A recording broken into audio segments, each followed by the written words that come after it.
in the news, and the topic is abortion. So what are they doing in Oklahoma, Evan? Well, good morning. Oklahoma's legislature has passed a bill that is sent off to the governor that essentially makes it illegal for a doctor to perform an abortion. And it'd be a felony, right? Yes, actually it would. Yeah. This is sort of an interesting take on the quest to criminalize or delegalize, if you will, abortion, because normally attempts at preventing women from having an abortion or seeking an abortion or otherwise terminating pregnancy are usually how these laws are centered. You can't have one after 12 weeks, can't have one after 5 weeks, so on and so forth. Must need an ultrasound first, wait 48 hours, that kind of thing. This is different because it actually attaches a criminal penalty to a doctor who would perform the procedure. I would predict that this would not pass constitutional muster here. I don't think so either. And for that reason, although, politics, I mean, we do so many things just for the political vision for everybody to see. Will the governor sign this or not? That's a great question. The governor in Oklahoma, Mary Felon, is a Republican, is a pro-lifer. Would she sign this bill? I don't know. This is something that could carry a lot of backlash after the fact. This is obviously a very controversial subject for many people on both sides of the argument.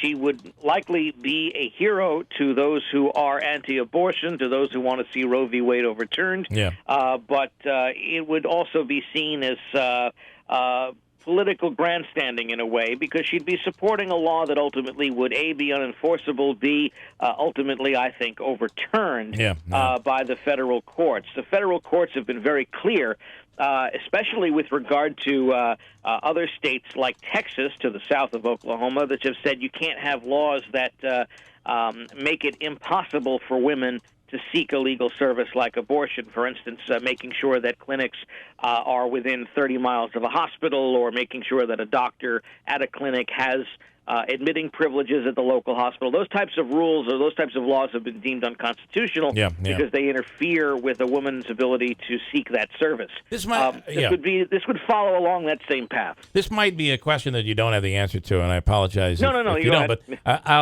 in New York, even upstate New York, we tend to be somewhat moderate. Even Republicans are at odds over the issue of abortion. And there's a big difference between defunding it, having any federal funding, taxpayer dollars going towards abortion, and outlawing it altogether. So here in New York, it's an issue even within the Republican Party.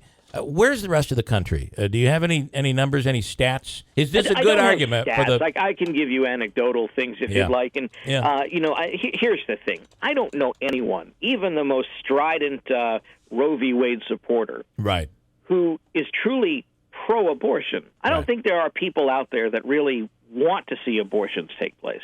I think the fight is always about the ability of whether or not the women should have the legal right to seek these services, receive these services, and the sub-fight of whether or not federal money or public money from a state ought to pay for something like this. Is this a matter of constitutional rights? Is it a matter of privacy? Is it a matter to deal with a woman and her doctor?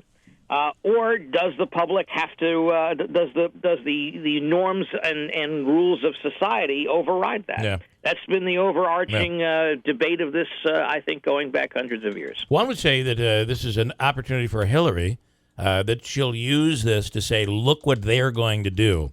This is it, and use it to raise money and use that as an opportunity. I think that she would use it no matter what. That's what politicians do. I would expect nothing less from any politician in that regard. But let's also look at the venue. I don't think that a law like this, a bill like this, would even come anywhere near the New York State Assembly or the New York State Senate.